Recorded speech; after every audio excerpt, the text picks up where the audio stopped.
রিম্পা। তোমাদের সবাইকে আমার চ্যানেল জাস্ট ওয়াচ রিম্পাতে স্বাগত জানিয়ে আজ আমি একটা নতুন গল্প নিয়ে এসেছি।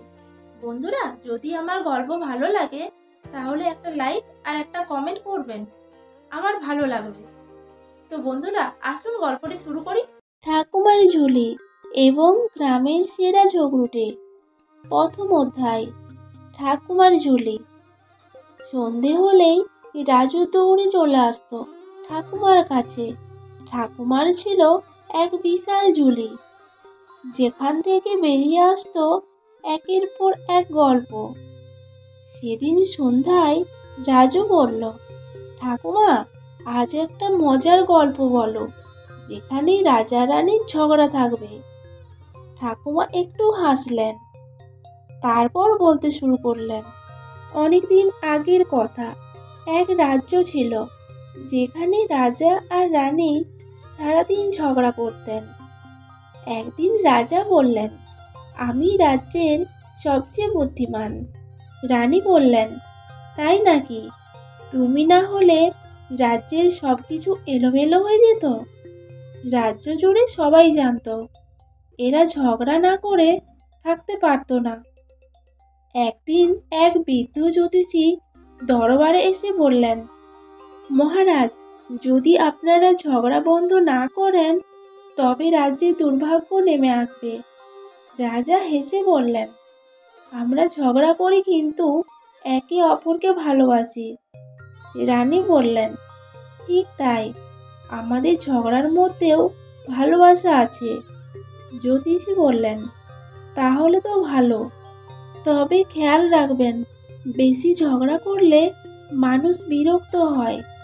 সেই দিন থেকে রাজা রানী ঝগড়া করতেন ঠিকই, কিন্তু কখনোই রাগ করে আলাদা হয়ে যেতেন না। আর রাজ্যের সবাই বুঝলো, ঝগড়া করলে ভালোবাসাও থাকতে পারে, কিন্তু সব কিছুরই একটা সীমা আছে।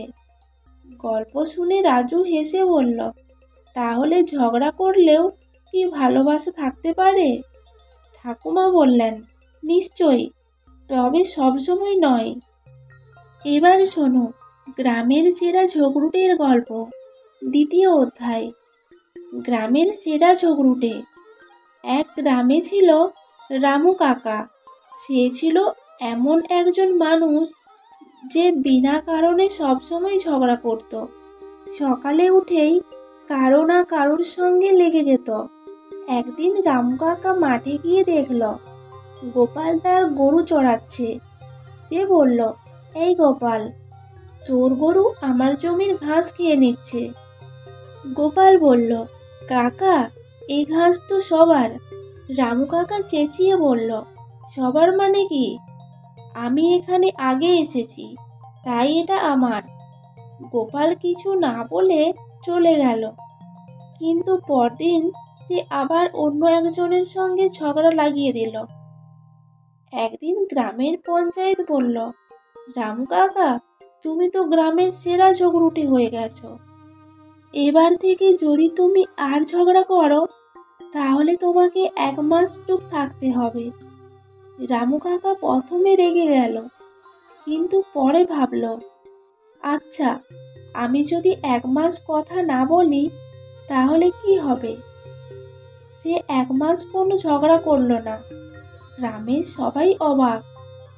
1 মাস পর সবাই দেখল রামু কাকা আর আগের মতো নেই। সে হাসি মুখে সবার সঙ্গে কথা বলছে, ঝগড়া করছে না। গ্রামের মানুষ হেসে বলল, ঝগড়া কমালে কি ভালো লাগে না? রামু কাকা বলল, শান্তিতেও আনন্দ আছে। সেই থেকে রামু কাকা আর ঝগড়ুটে নয়, বরং গ্রামের সেরা শান্ত মানুষ হয়ে গেল। উপসংহার, গল্প শেষ হলে রাজু বলল, তাহলে বুঝলাম ঝগড়া করা ঠিক নয়, আর করলে ভালোবাসার মধ্যে রাখতে হয়। ঠাকুমা হাসলেন, একদম ঠিক বলেছিস বাবা, তাই সবসময় ভালো ব্যবহার করবি, আর যত কম ঝগড়া করবি তত ভালো। এইভাবে গল্প শেষ হলো। আর রাজু মনে মনে ঠিক করলো সে কখনো বেশি ঝগড়া করবে না। বন্ধুরা, গল্পটি কেমন লাগলো? গল্পটি যদি ভালো লেগে থাকে তাহলে একটা লাইক আর একটা কমেন্ট করবেন। আর যদি আমার চ্যানেলে নতুন বন্ধু হয়ে থাকেন চ্যানেলটি সাবস্ক্রাইব করে পাশে থাকবেন। গল্পটি শেষ পর্যন্ত শোনার জন্য অসংখ্য ধন্যবাদ।